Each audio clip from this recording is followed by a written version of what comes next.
Welcoming everybody to a new week of Four Down the Field podcast. I'm your host, Rob Young Bob Anderson, and today we're going to be going over the picks: NFL Week 4, NCAA Week 5.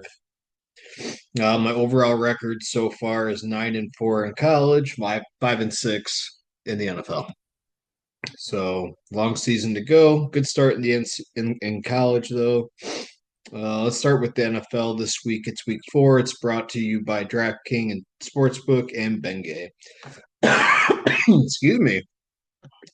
Let me clear my throat. Thank you. Vikings -2.5 in Dublin, taking on the Steelers. Over unders 41.5.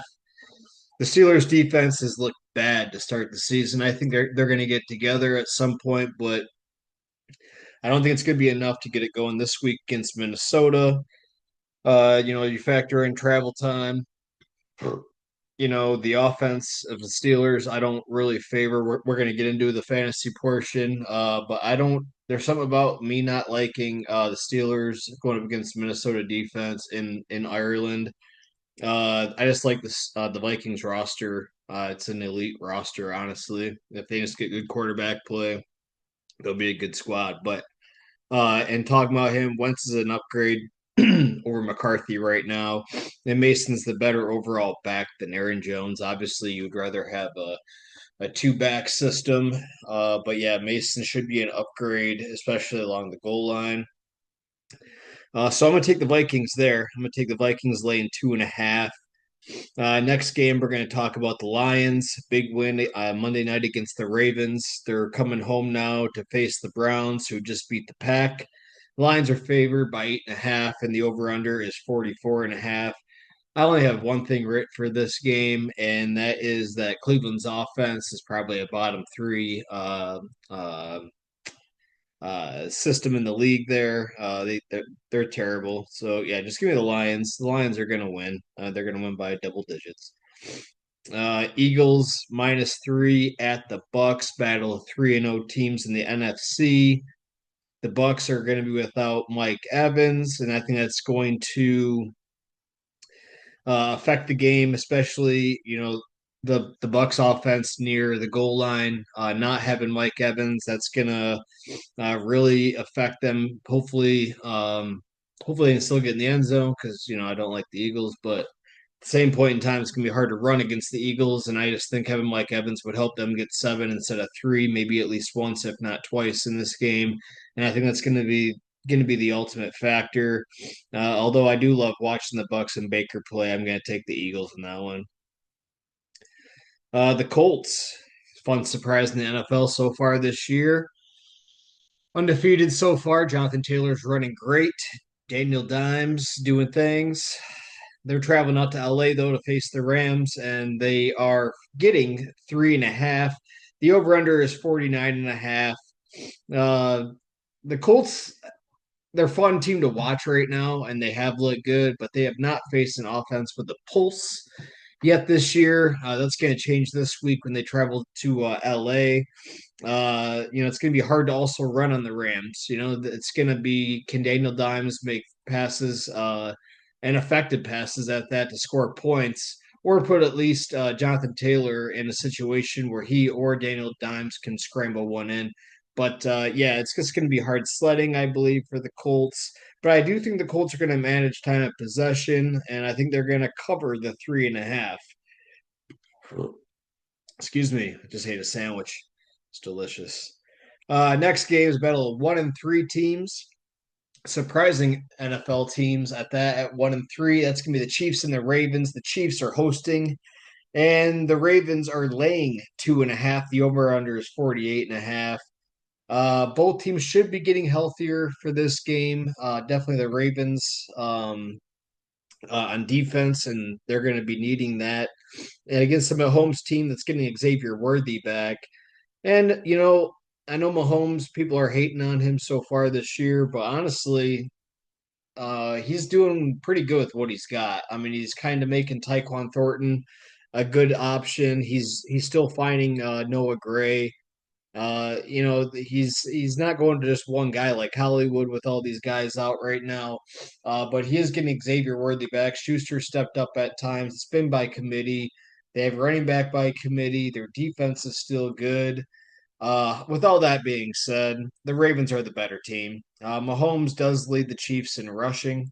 It's going to be the Ravens. The Chiefs won't be able to hang in this one. Look for the Ravens to go to 2-3. Or, I'm sorry, 2-2, and the Chiefs are going to fall to 1-3. Last game on the NFL slate. It's the Packers traveling to the Cowboys. They're laying 7 points. The over/under is 48.5. Green Bay's coming in pissed off.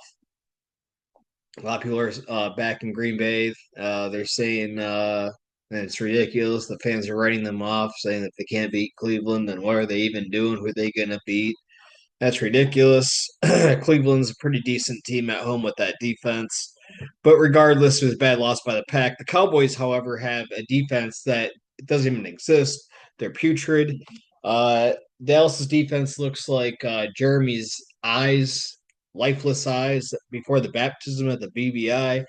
Parsons is going to be on a mission. Green Bay's coming in pissed off. Give me the Pack. Okay. And that is 1, 2, 3, 4, 5, 6 games for you guys this week in the NFL. Now we're going to move to college. Let's start in the Big Ten, where USC beating Michigan State last week is traveling to Illinois. USC is giving up 6.5. The over/under is 59.5. Illinois is not as bad as how they looked last week against Indiana. And USC might have trouble playing a physical, pissed off squad coming all the way to the Eastern time zone, where this is going to be a noon kick. Spot play for Illinois, who plays Purdue on the road next week. USC has a bye week next week, but spot play Illinois here, getting 6.5 at home. Notre Dame laying 4.5, traveling to Arkansas. Over under 64.5. Notre Dame is playing pissed off. They lost 2 straight games to start the season. They got a bounce back win last week against a shitty Purdue team. But however, they're only laying 4. I know they have a freshman quarterback starting, but he's already had crucial experience playing A&M and Miami to start this season. Arkansas is not a terrible team. However, that run game going up against Arkansas, Arkansas has given up a lot of rushing yards this so far on the ground, including nearly 300 to Memphis last week.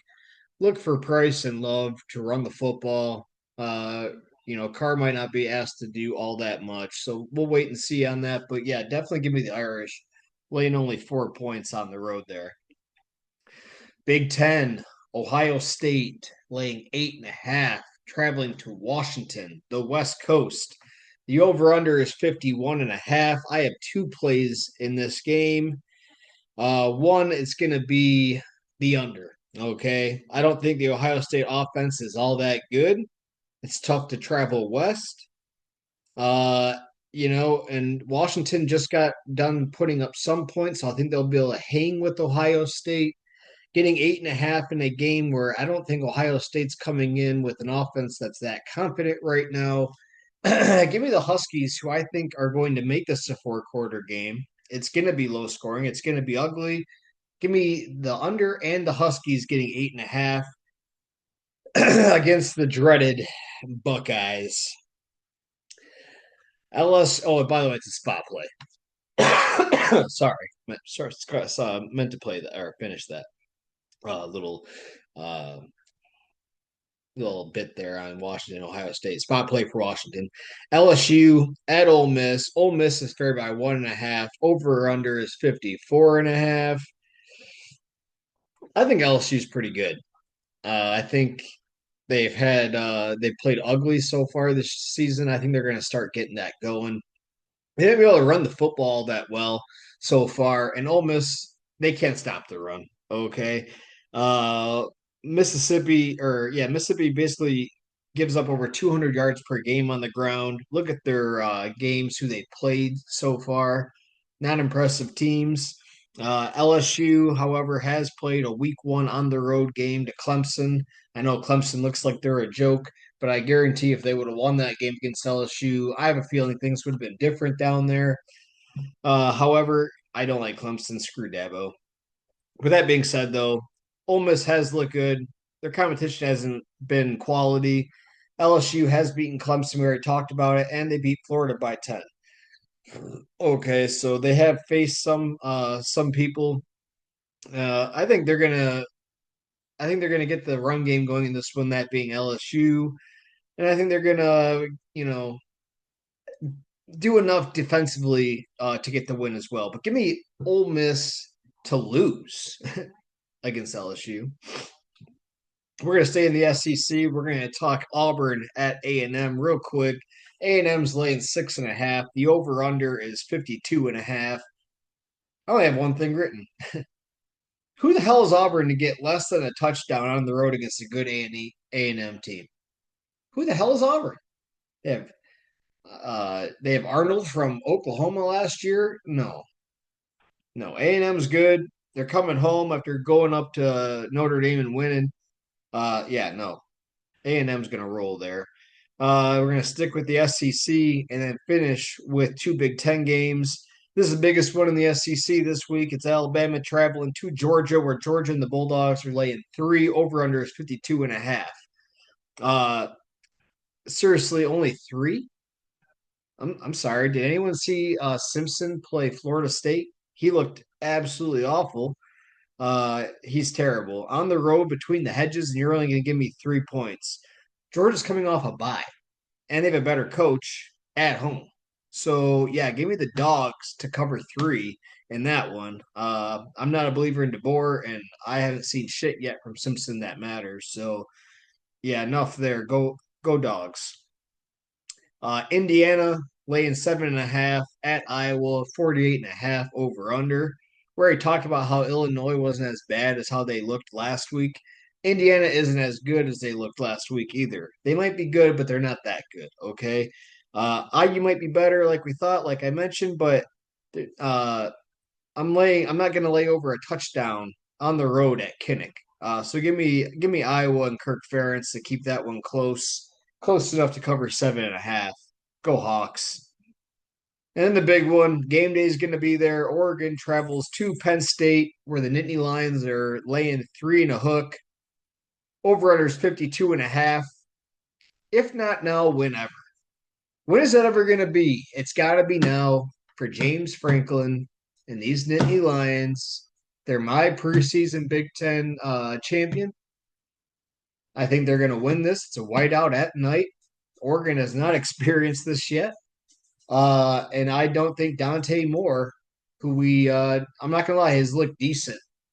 But still the same guy that we saw over at UCLA who looks dreadful. I mean, if Dante Moore wins this game, then UCLA was even a worse program than I thought. Uh, maybe I held them back. I don't know.